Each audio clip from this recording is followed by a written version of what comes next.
the Crow Wing County Board of Commissioners regular meeting for 6/25/24. We will stand for a pledge and a moment of silence.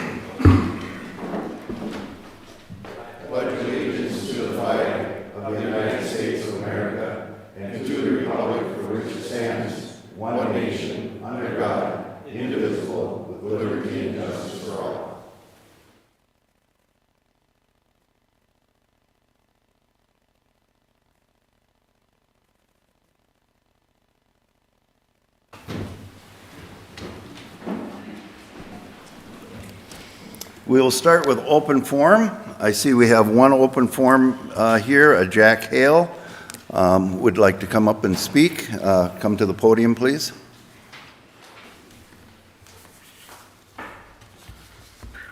Good morning, everyone. Thank you very Name much. and address, Jack. Okay, Jack Hale, 12266 Ivy Lane, Cross Lake, Minnesota. And thank you for the opportunity to meet with you. And I think you all have a packet there, and I have one for Debbie Erickson. If you'd like this, Debbie.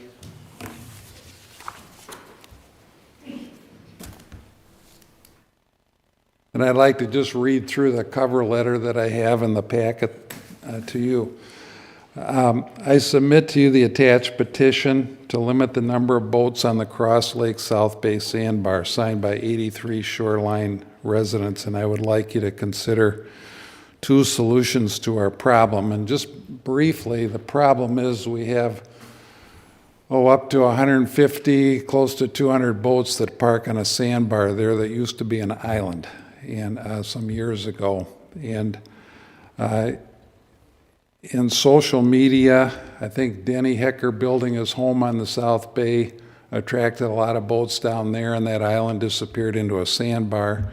And now it's a party place on weekends, and it's become very problematic. And I would like you to consider two solutions to our problem. Number one, the Crow Wing County Board creates an ordinance request to limit the sandbar zone to 10 boats, say. And it can be something different than 10, but I just threw that in as an arbitrary number, and run it through the DNR's approval process, and attached in your packet is a water surface use packet.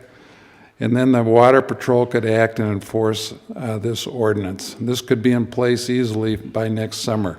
Adam Block, who's with the DNR, and he creates ordinances, could assist in this request process. Chad Shurik, who I've also talked to in the DNR enforcement, might also be able to assist. Tickets and fines could be written on those boats that are out of compliance. Social media could then help spread the word regarding the consequences of not being in compliance with the ordinance. Number two, which is a little longer term solution, dredge the sandbar and recreate the island, plant shrubs, trees, add boulders to protect from erosion, add a loon's nest, solicit partnership with the National Loon Center, WAPOA, the DNR. Jacob Fry for the DNR, he's the area hydrologist, could possibly assist with this approach. This might take more time and effort to implement, but it could result in less enforcement efforts over time and create benefits to these other organizations. And maybe there are other ideas that will result from all the networking and collaboration that could take place. I've contacted all these organizations regarding this problem starting last summer, including WAPOA, the DNR, the Army Corps of Engineers, the City of Cross Lake. I presented to them a couple weeks ago, the National Loon Center, et cetera, and all seem to be very encouraging and supportive. And attached is the petition and the water surface use packet for your review. Thank you for your attention to this growing problem, which seems to get worse every year. And attached is it. I have three guests that came with me from the South Bay, and they are Mark and Sue right here, and also John back there in the white shirt. And I would be interested if you could give them a brief minute to maybe speak and express their thoughts about this problem. I would really appreciate it. Do you have any questions for me? I don't have any questions for you. If it's on the same subject, I think you've presented yourself really well, Jack, if it's Okay. going to be the same thing. Okay. What I would like to ask is, I think we have Brad. Brad is our DNR. That can you talk to this a little bit so I can have a better understanding, a better history on it? Not DNR, Sheriff's Department. Right, Sheriff's Department. Okay, sorry about that, Brad. Good morning. I'm Sergeant Brad Thiesing with the Crown County Sheriff's Office. And like Jack mentioned, the South Bay sandbar has become somewhat of a growing issue on Cross Lake. It has begun getting increased traffic up there. Primarily things I would say have increased drastically back in 2020 with COVID and the huge influx of people that we had come up into this area. Things, from our perspective, have somewhat tapered off slightly with the amount of boat traffic we're currently seeing. This year, I would say we have seen a significant reduction in boat traffic, partly due to the weather and just with the weekends being unpleasant out there with the rain and whatnot. Again, we haven't had nowhere near as much boat traffic. From our perspective, this year we have had only 2 water complaints that have been called in on South Bay, specifically related to the noise. One was on a Friday, one was on a Saturday, and there possibly was a third one maybe on a Wednesday. We'll have to do some additional digging on with that one, but that would have been also for noise.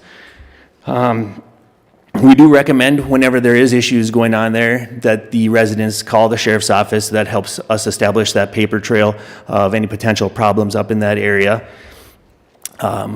Resources available, we'll send our guys out there to assess the situation, see what's going on, to validate the complaints and see if there's any concerns that we can see at that time, whether it's the number of boats that are congregated there and as far as the volume of the music and the noise that's taking place. From the sheriff's office perspective, typically on the 4th of July is our busiest time, the busiest weekend up there, out there on the water, weather dependent. We do see a huge influx of boats, especially during that weekend, or on nicer weekends, we do see a larger volume of boats on that sandbar.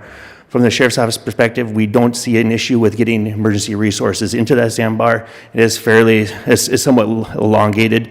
If we needed to, we feel that we could get our sheriff's boats in there to render aid if there was a medical emergency or something more so that was taking place out there on the island. Just due to being stretched out a little bit longer, and then with the sandbar dropping off as they work out, they can't really fan the boats out too far. Not kind of like Minnetonka, they had to actually put in safety lanes so that they could get their resource boats in there. We aren't having that issue up currently on South Bay. Mr. Chair, Yes. I did have a conversation with Mr. Hill a couple of months ago. I think we talked about this issue, and while it is something I think you all can probably empathize with from the standpoint that it does impact the property owner's ability to enjoy their lakeshore. How many lakes do we have in Crow Wing County? Well over 200. Yeah, Yep. so over 200 lakes. This isn't really something that's under the purveyance of what the county has the authority to really impact.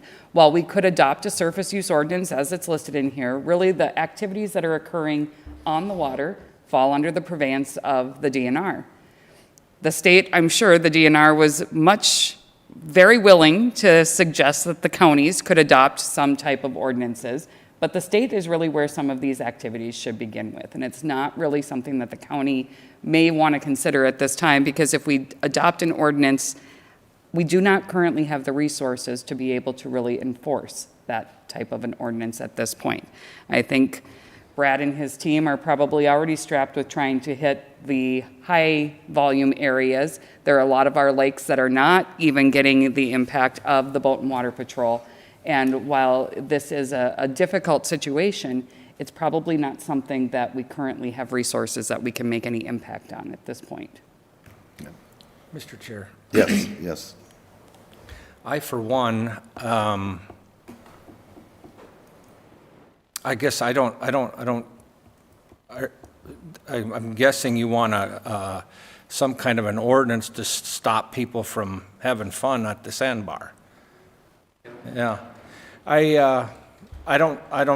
This commissioner doesn't feel like we need to do anything like that. It's kind of like the same thing as when it gets real busy and there's a lot of traffic on 371 and somebody says, I don't like all this traffic here. You know, for the local people that live here, you know, the 65,000 people, and then it swells to 200,000 people, so the local residents could say, well, I don't like it when all these people come up here.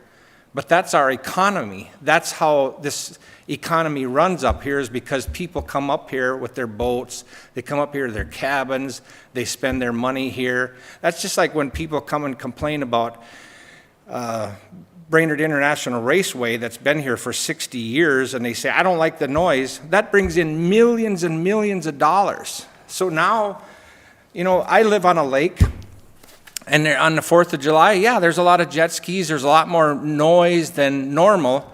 I could be all upset about that too, but I'm not. I just realize that people are here, they want to enjoy this area, and I don't see any reason, and I certainly would be a no vote on having any ordinance on something like this. I guess I don't see the problem. People having fun, if there's not a lot of issues out there, it's just a lot of people congregating and having fun. So obviously I'm not speaking for the rest of the board, but that's me. I'm pretty blunt on how I give you my position, and that's my position. Anybody else on the board want to comment? Not at this time. Not at this time. I want to thank you, Jack, for bringing it in front of us. I appreciate the fact that you did your due diligence and got it here. And I think it's in a public forum that you have made that complaint. But as Administrator Erickson says, it's really not in our, public water is not part of our, is that what you said? And we also have land services here, if they'd like to even speak to it as far as an ordinance at all. I don't know if there's anything you could add to that at all, Chris or Gary, or? No. Okay. So thank you very much, and thank you guys for coming. I appreciate that.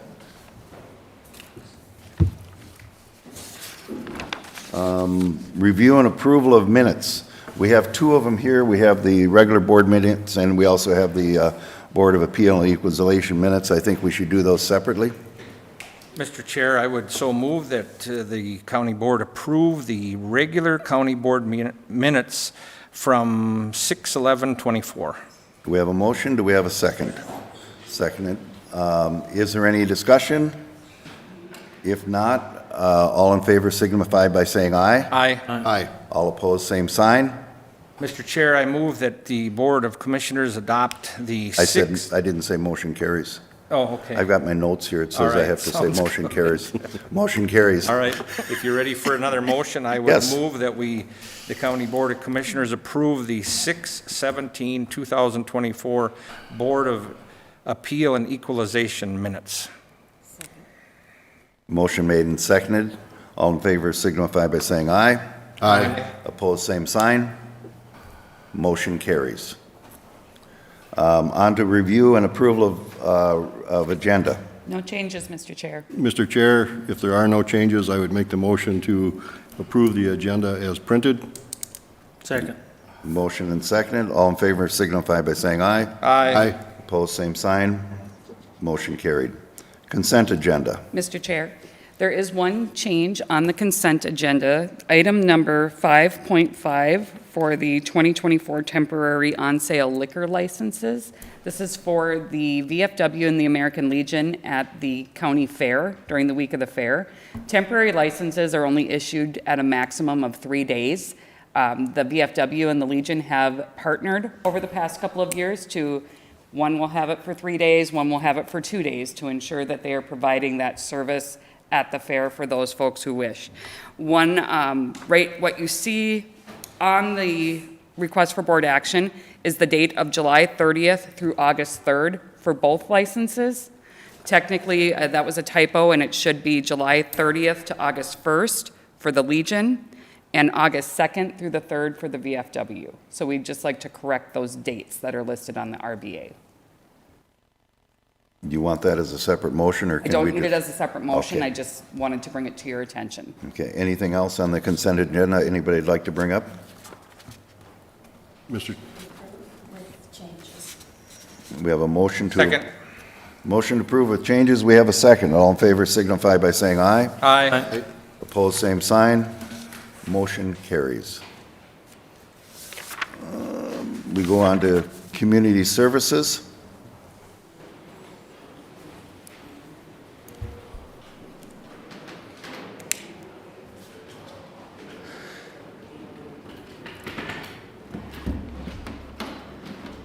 Good morning. Good morning, Good Mr. morning. Chair, members of the board. As you likely know, I'm Bethany Imgren, Public Health Supervisor. I bring with me today Kelsey Stultz, who is one of our new public health educators. She's working with the public health nuisances now, so I'm passing the baton to her. I wanted to introduce her to you.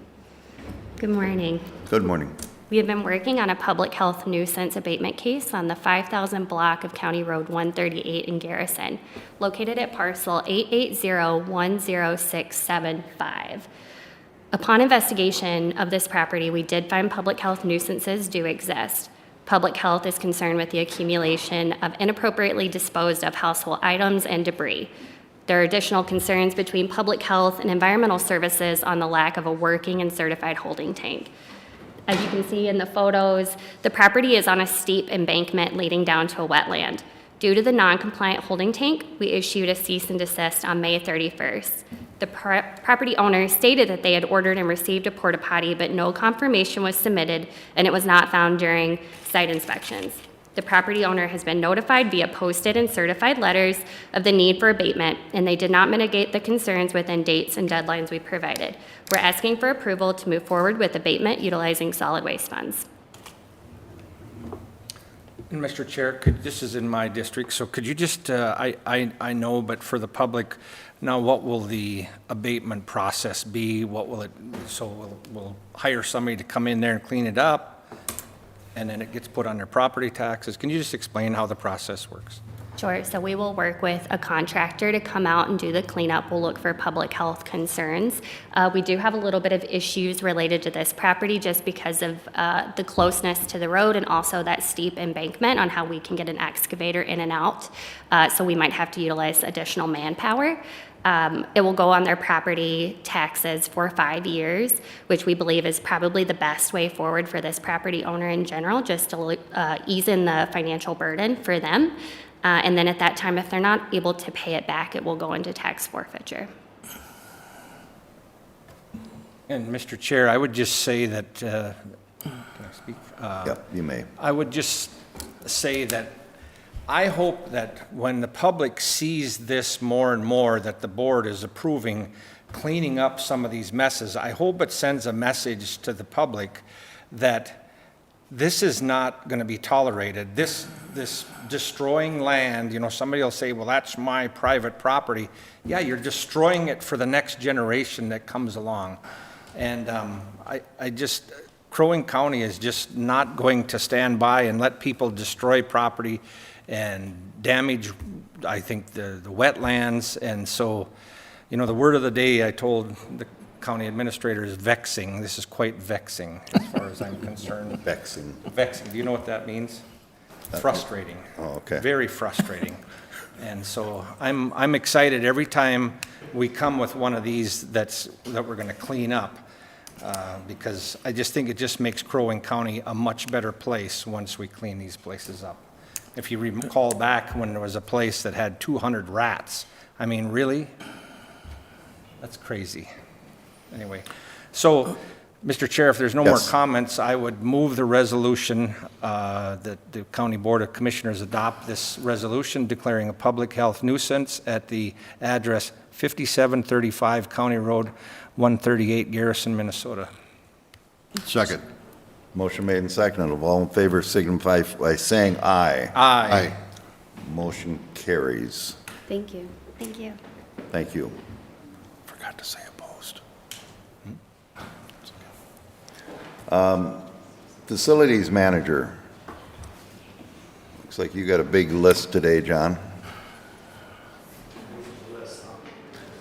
At least a lot of numbers after it. Good morning, Mr. Chair, Commissioners. Good morning. This morning, I'd like to talk about the bid award for the Community Services and Judicial Center remodel. Just to go back to what that project is. We're going to remodel a second floor, which is open on the west side of Community Services. Then we'll bring over the probation folks because they're overspilling their existing space. and they will utilize that space on second floor community. Then we will take over the space that they're vacating at the Judicial Center and put part of Don Ryan's group into that space because he is also overflowing. So it's a space need, is how we got here. So do you have the bid abstract? That's the contract.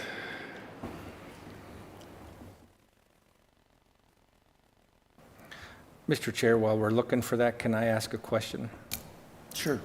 John, so I remember that Community Services wanted to remodel the whole, the county board went over there and looked, they wanted to remodel the whole waiting room area, and we said, absolutely not. Correct. This is none of that.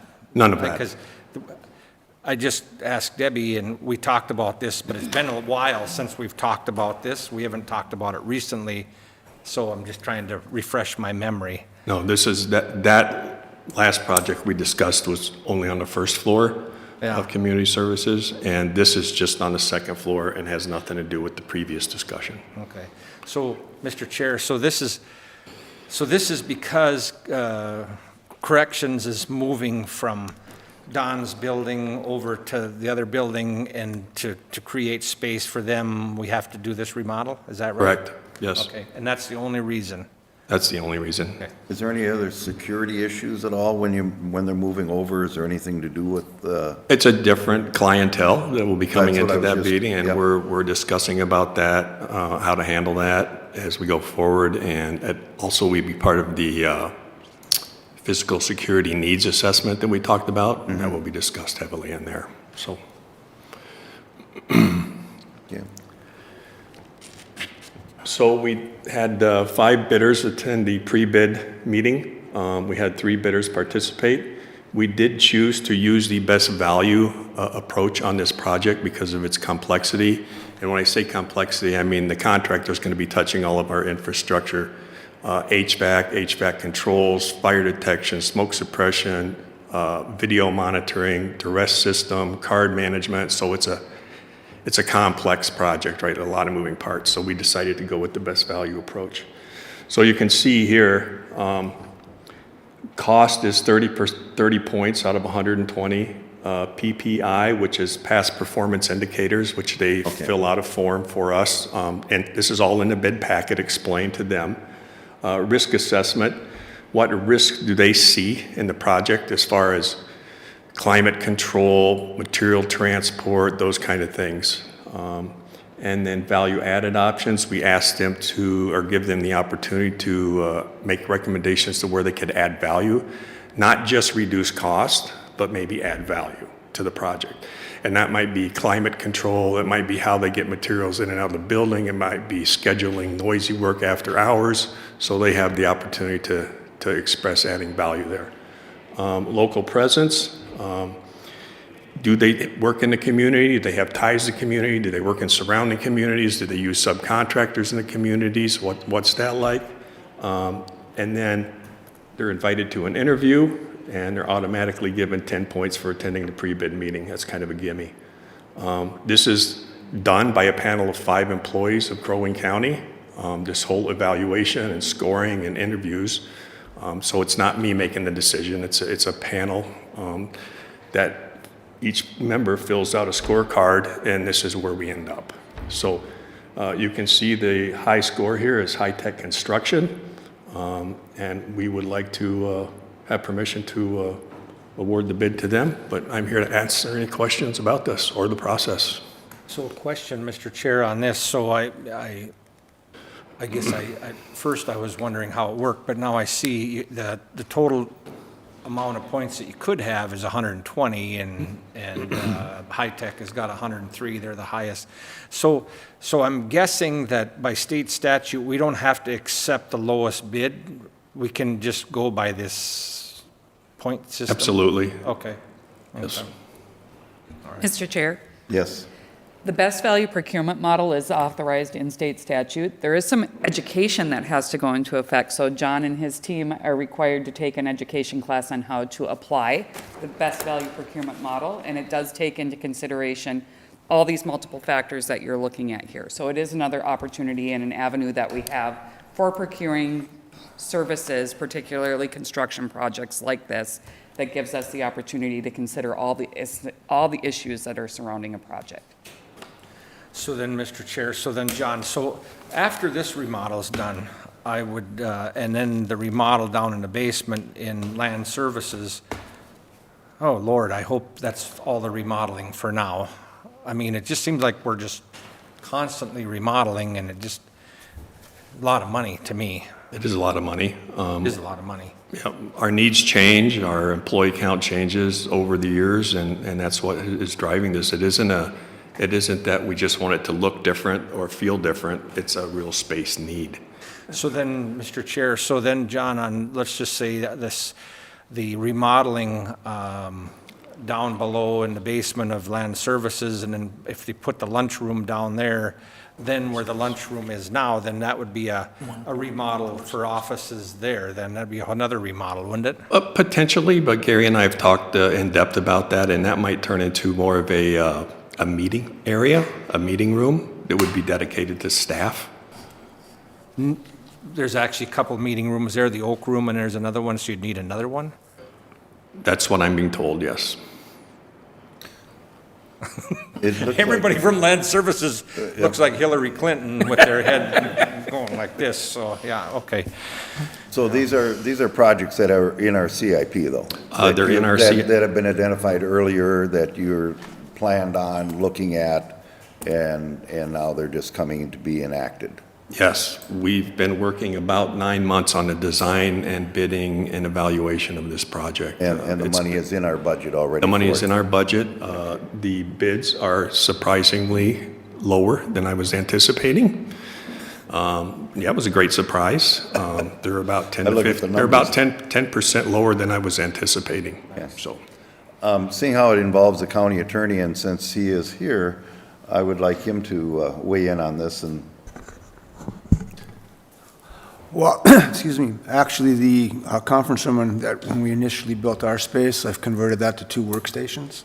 And we actually have an opening right now for a CHIPS attorney, and they're going to go into a workspace in the old conference room. So we need some additional space. And if this project is allowed to go forward, it'll also let us look at some different office structural opportunities as well. And so, from my perspective, you should just vote yes. I was only up there that, in my first walkthrough, when I first became commissioner, and I could not believe how packed you're up there in your offices. And will this help any of that? In phase 2 of this project, it would help that. I mean, community corrections is packed as well. They actually have taken over what was originally shelled, but was supposed to be a judicial hearing room on the 3rd floor of the judicial center. They have 4 people in there in temporary yes, workspaces. 4 stations. In what was supposed to be a hearing room. And so by doing this and moving them across the street into an area in community services that was shelled when the county board in that day built the building as well, we can, once they're moved over there, then we will actually share 2nd floor. They'll have part of it, we'll have part of it, and there'll be a hallway going from the front to the back door. They'll be on the north side, we would be on the south side. That would expand us 6 offices and 6 new workspaces so that we would be able to grow into the future. Okay. Thank you. Anybody else had anything to add? I'm waiting for it, Paul, go ahead. I know. I'm waiting for another question from Paul. I'm resisting it, believe me. Oh, come on, go for it, Paul. No, I won't. Mr. Chair, just to be clear, John, this is phase 1, though. It's 1.5. This will be both Overall, it's a $3 phases. million That's all. project. This will be both phases. This is both phases. Yes. In the There are comment- additional costs that are our cost in the whole project budget. For example, we manage the video surveillance and card reader contract. We don't have the contractor do that. Some furnishings and equipment, that's not part of their number, that's part of the whole project number. So this is both remodels. This is both remodels, yes, sir. Then in the comments, the numbers add up to almost $3 million when you look at 23, 24, and 25 CIP numbers. I don't quite understand the, So part of the initial part of that project was to build the 2 new conference rooms in the judicial center on second and third floor. Okay. Okay, to relieve some of that pressure, because we now have people housed in conference rooms. So that was really kind of the first phase of it. And now this will be, the next phase will be the second and third part of it. So the project is probably gonna come in less than that. But this is just the construction part of it. There's also our part of it, which is what we call FF&E, furnishings, fixtures, and equipment that we will provide, that we need budget for. That is in our budget already. That is already in our budget. I do anticipate this project as a whole coming in under budget. Okay. I think, Mr. Chair, these chairs are in bad shape. Send these over to Don's office. I'll take them. Keep me out of the middle of that one, please. Okay. Is there anything else pertinent to this? No, I guess not. I think we would entertain a motion for the resolution, is it? I would make that motion to award the bid to High Tech Construction. Second. We have a motion and a second. Any other discussion, Paul? No other discussion. Oh, thank you. Mr. Chair. Here, all in favor signify by saying aye. Aye. Opposed, same sign. Motion carries. Thank you, John. Thank you. Thank you all.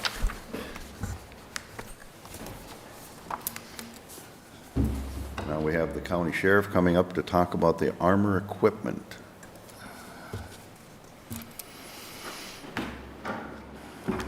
Grant. Good morning, Commissioners. Good morning. What we are actually here for is looking at the 2024 to 2026 Armory Equipment Grant that our Emergency Management Director, Clayton Bark, has been working on here. He's not here today, he's at a training, so you get the two of us to combine into his one world of knowledge there, so. Yeah, I'm here basically for the number aspect of things, any radio questions. Hopefully Adam can answer here as well too. What this grant actually entails is it's a state grant for $4 million that they've made available for the armor equipment throughout the state. Clayton has completed the application and it has 4 separate equipment proposals. I think it's on page 81 that the actual equipment that we're looking for, it totals $424,281. Although we may not get all of this, there is they had a question within the grant itself, if we were to accept a partial piece of this, which piece of equipment would we actually look at for that partial amount awarded. And we were looking at, first of all, the bidirectional amplifier, the BDA outdoor system for Breezy Point, which is the $27,630 up there. That equipment, I'll let Adam speak to that. Currently, what is in place is essentially 2 portable radios mounted side by side and acting as a repeater for radio traffic. Without that, there are certain areas, Breezy Point area, Southern Ideal Township, where I may not get out to dispatch or any other officers with this. So our deputies, our officers working up there, firefighters and ambulance personnel, sometimes the rudimentary fix fails, doesn't work, so we have some radio problems, which is obviously a safety issue for our folks working out there and the public as well. So this is a permanent fix for that, replacement of the temporary rudimentary fix. That's what that bidirectional amplifier is. Now, this is a grant we're applying for. Correct. What has our history been? Have we done these types of grants before, and what has our history been on them? Have we received them, received partials of them? To my knowledge, I don't think we've ever applied for an armor grant. I don't know if there's ever been one before. Mr. Chair, I can't even make an educated guess. I would assume John Bowen would have if it was available, but again, I can't say yes or no. And with these grants, or with the equipment that has, that's up on the screen there, most of this is already budgeted for, either this year, next year, or in 2026. The Motorola APX radios, and we have $150,000 in this year's budget for that particular, for those mobile radios, and $100,000 in 2025 that we're applying for. And as far as the BDA for Breezy Point, that is currently an ask for a 2024 ask in the CIP, and the BDA and the jail is an 2026 CIP ask. What we're actually needing from you guys here today is basically support, a board resolution in support of applying for this grant. And there is a caveat with this as well too, that we, the county, would have to commit 5% match to any amount that is awarded to us. Mr. Chair, it would be quite a coup for us to get the 400,000, which would be 10% of what the state's allocating in this situation. Correct, We'd be correct. the most hated county in the state of Minnesota. I don't know if you know that. And I would assume that if we get the one piece of equipment that you want, our 5% will be adjusted with that? Correct, yes, We're it only- would be whatever amount is awarded to us. So if it's 30,000 or the 27,000, it would be less than $1,500, so. Mr. Chair, Yes. well, I don't pass out pats on the back too much, but I think you need a pat on the back to the Sheriff's Department for this today. I think this is great, applying for this grant. I think just looking at what Clayton's done recently with the storms, I tell you what, I'm really impressed. You guys are doing a great job. I'm glad you're applying for this grant. I just divided up, if it's 4 million statewide, that's, even if they divide it between 87 counties, that's $46,000, but I guess that's better than a kick in the teeth. So anything we can get would be helpful. So, Especially but I when it's already appreciate you guys. budgeted.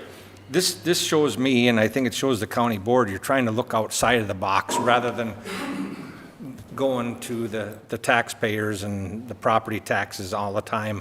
I think that's what these grants are for. They're for us to apply for them. So I appreciate you guys. And the one that kind of jumps out on me is the one at Breezy Point. If we don't have a repeater up there that's accurate and working well, and we're all about safety, that almost looks like, I don't know if that's in anybody's budget, or did it just kind of come up, or has it been in our budget? It is an ask in the 2025 CIP. Okay, so. okay, so. yeah, And a little more even if we history on don't- that. It has been successful over the years, but recently, there's been more and more issues with it where it's had to been serviced multiple times in the last year. Okay.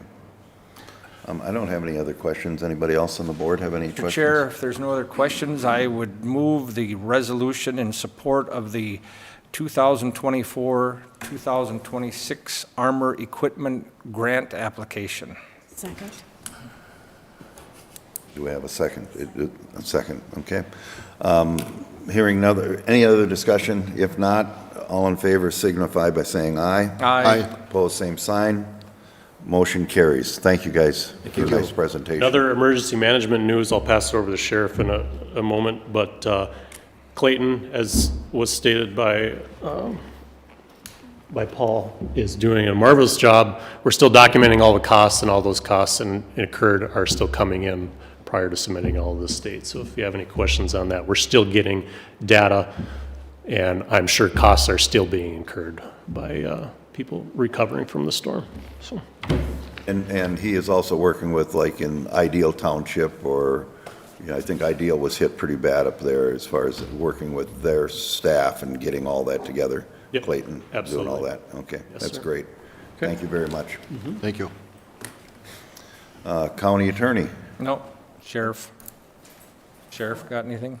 Oh, okay.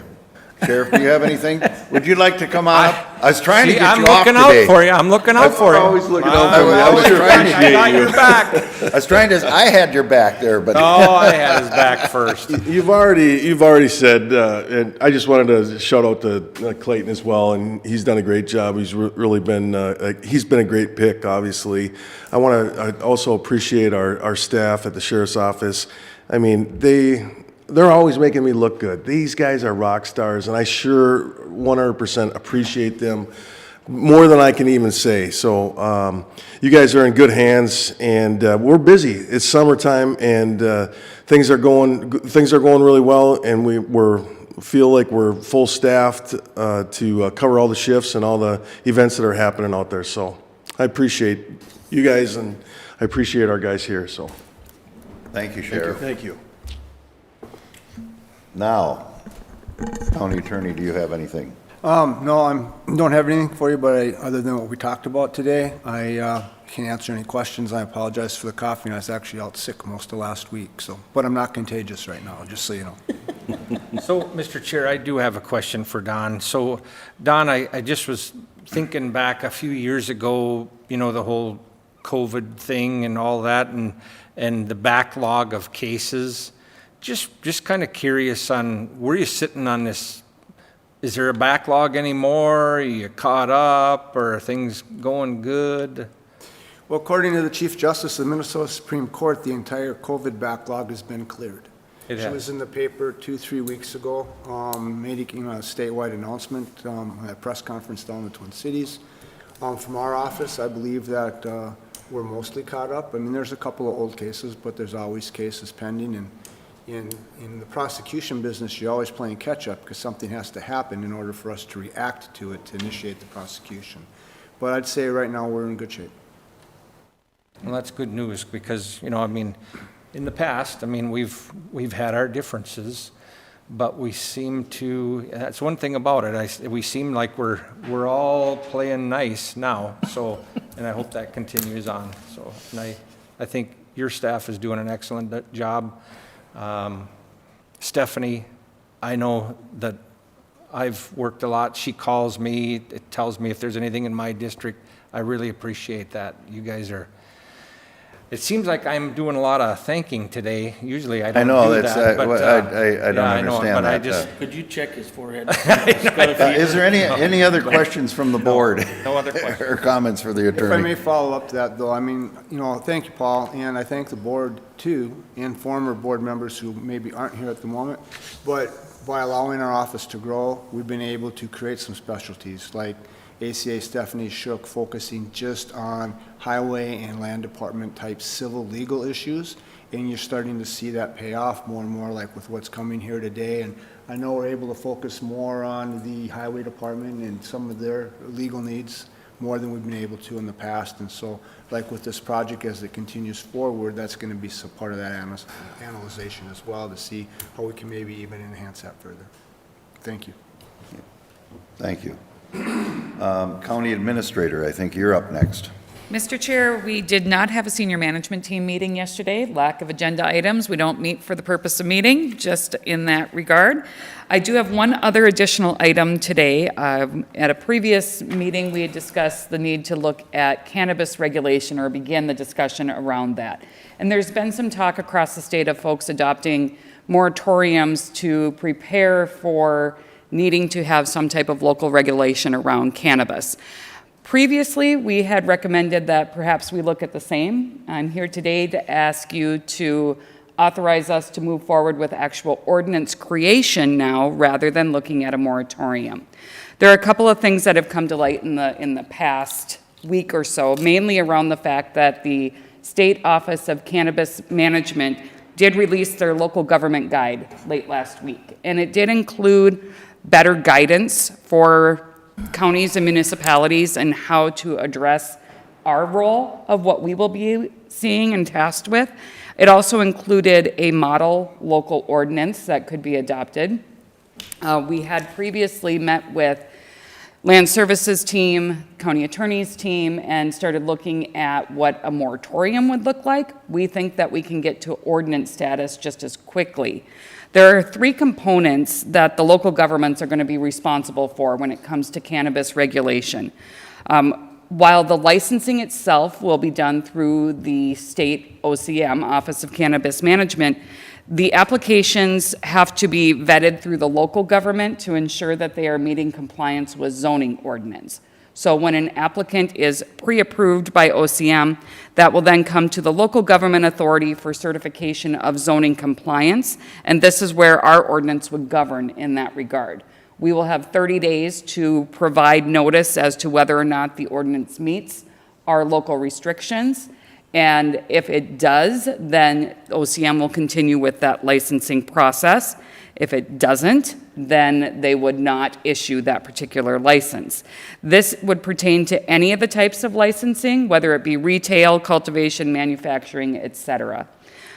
For retail licenses, once that license application has been approved by OCM, then we have the local authority to issue a local government registration process. This is where you've seen some of the fees that are being charged, or some of the registration fees, up to $500 for an initial registration and up to $1,000 for renewal registrations.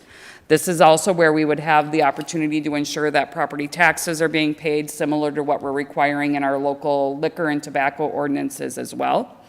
And we would also be able to establish limits on the number of retail establishments that are authorized in our community. The law says that you have to allow for no fewer than one license for every 12,500 residents, which basically means Crow Wing County would have a limit of no fewer than 6 licenses available. Now, I'm not sure that we'll have people lining up at our door to apply for a license in the areas that we regulate zoning in. It's more likely going to be in our municipalities, but those local municipalities can also grant their local authority for regulation to the county, similar to what we see with our tobacco license. We have some municipalities who choose to license their own establishments, others who default to the county issuing on their behalf. So it is possible that we could have some local municipalities choosing to do that as well. Finally, local governments are required to conduct compliance checks every year. Again, this is similar to our tobacco ordinance and would be the responsibility of our law enforcement officials. They would have to ensure that establishments are compliant with age verification, zoning regulations, and property limits. So there's no action I'm requiring or requesting from you today. Basically, I'm looking for guidance if you're all in agreement with moving forward with creating the ordinance, drafting the ordinance versus a moratorium, and also some guidance for staff as to whether or not you'd like us to look at limiting the number of establishments for retail licenses. May I ask a question, Paul? Go right here, the chairman. Okay. So when they talk about the possible of 6 licenses available for Crow Wing County, when you have a local jurisdiction of a city, is that part of the 6 licenses, or can they offer their own license and then we tag onto that? Mr. Chair, each city would have the same limits, so they would be able to issue no fewer than at least one for every 12,500. So they could choose to cap it, or they could choose not to. If they do their own zoning, their numbers would not apply to our limit, if that makes sense. However, they could include language like the City of Brainerd has recently done. They've authorized up to 2 licenses in the City of Brainerd. However, they said if Crow Wing County reaches the 6 countywide, they would limit theirs to only 1. So it can be a combination of... So there has to be pretty much a working relationship Correct. with those cities and the county. Correct. Okay, so. So, Mr. Chair, this morning, I had a conversation with the county administrator about this. I was trying to be like Commissioner Franzine and get my homework done ahead of time and ask all the questions so that I didn't ask a lot of questions here, but I did think of another question.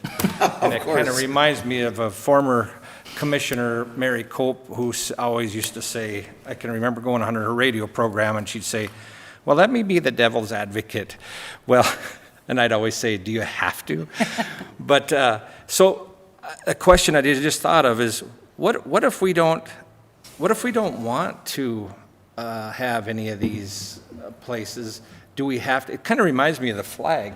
the beautiful Minnesota flag that this new flag is stupid, and the old one was absolutely great, but we had no choice in that. Do we have a choice in whether or not we want to even have any of these facilities, or? Mr. Chair, Commissioner Coring, not really. What you have the choice of is, how do you want to regulate where, the place, the manner, the times, those types of things are what you can regulate. This is why it's requiring that local authorities will have the ability to certify that the license application complies with your local zoning authority. That's your ability to restrict or to narrow the avenue of what you are allowing. Are you going to allow for 24/7? Are you going to allow for bright light neon signage? Are you going to allow for these to be located in a residential neighborhood? What are the restrictions that you are putting around this?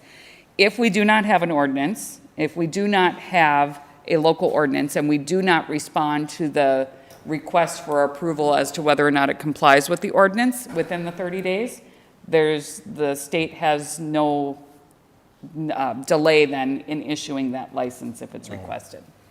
I don't know, I think about this, and I could be wrong on this, but I can see the sheriff pulling somebody over and saying, oh, you've been swerving, have you been drinking? Nope, but I just had 42 gummies, so it just seems like everybody's dumbed down. And I know that, that's not what we're talking about here, that this ordinance wouldn't have any regulation over to possession over any of those types of situations. This is only dealing with the manufacturing, cultivating, distribution, and retail of cannabis, not the personal growing, not the personal, how much they can have in their possession, not the personal usage. That's not what we're looking at regulating with this. Paul, I don't think we have to like what the state has done, but this is the only tools in the toolbox we have to manage what the state has done. And I think that's maybe the way to look at it, because I share some of those same concerns you do as far as with this coming out. But we don't make the rules. They make the rules down there. Doesn't happen. It's our job to kind of follow them, but we don't have to like it, but we're going to have to follow them. Doesn't happen in this next election. I think we're going down the tubes with this legislature. All this. Okay. Mr. Chair, Debbie, what about all of these shops that are selling these gummy, are they licensed? So, Mr. Chair, Commissioner Hoag, I believe there is some type of state licensing with regard to the gummy side of things. However, some of that got kind of put into place through previous legislation that was an unintended consequence. I think there were some limits that got missed in the legislation. So there may still be some changes that are coming through with that as well. But that's a little bit different than the strictly piece that they're looking at here. Yep. Sounds quite vexing. Well, write a good ordinance, guys. I mean. So is there, the one question I guess I'd be asking, what I am hearing from you is that you'd be interested in an ordinance that has limits no more than 6 establishments. Yes. Correct. Yes. So I think that gives us our guidance of how we would work to craft that.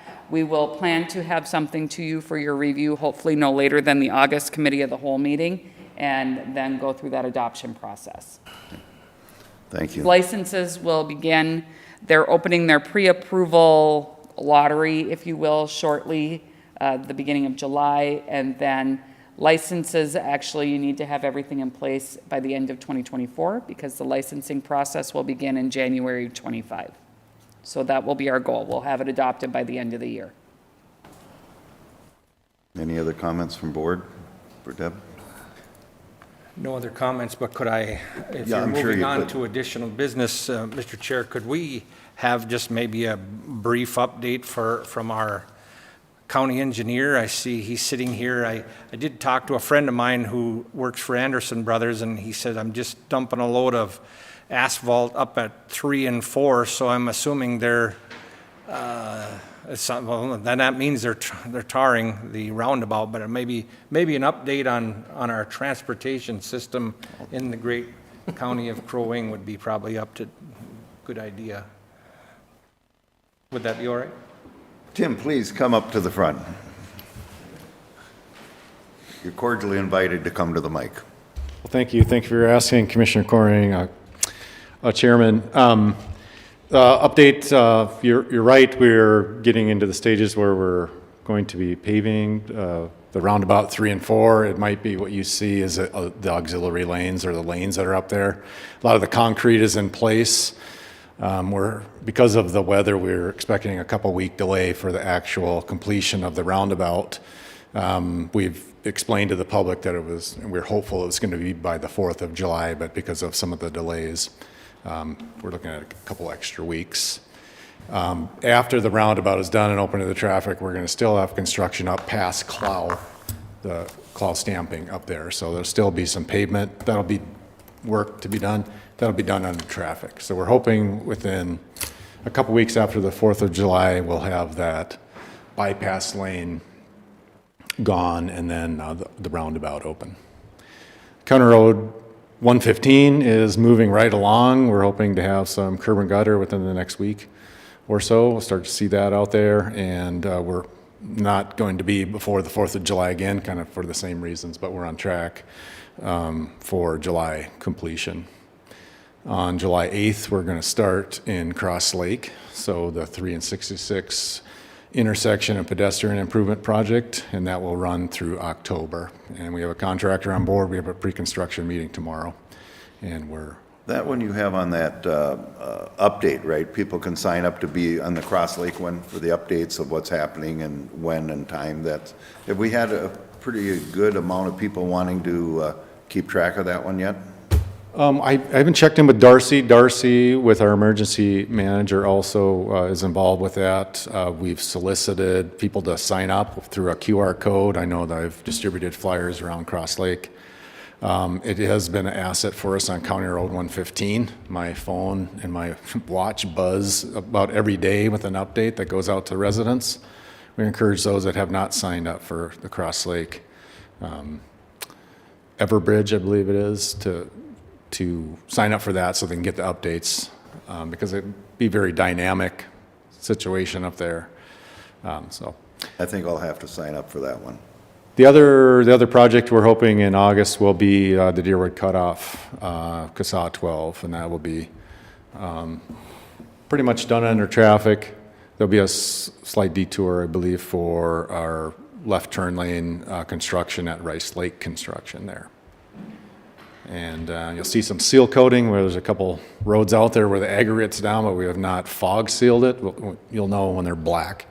A lot of it's just aggregate right now. So we're moving right along with construction, and everything is a little bit delayed because of the weather.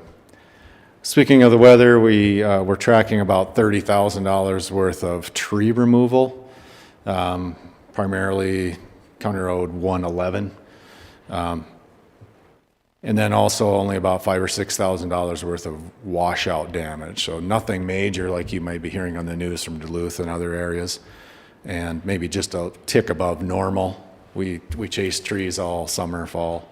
And we had a little extra from the tornado area by Deerwood. But, and Jory Danielson is in contact with the emergency manager to quantify all that for us. Okay. Mr. Chair? Yes. Tim, for those folks who do want to get signed up for that Everbridge alert, is there a way they can do that online? Yes, actually, the Crow Wing County Highway Department has a website, for a project website for our 3 and 66 projects in Cross Lake. The Cross Lake City has a website that we are linked. They're seeing our maps and our updates. You can also go to the Cross Lake website. I think it's prominently displayed, or at least a link on their homepage to sign up for that.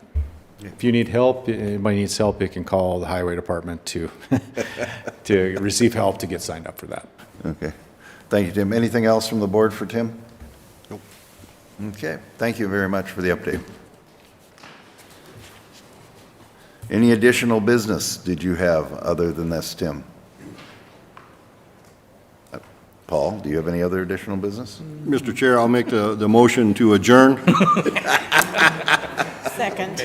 Motion made and seconded. All in favor signify by saying aye. Aye. Opposed, same sign. Okay. Motion carries. We're adjourned. Thank you.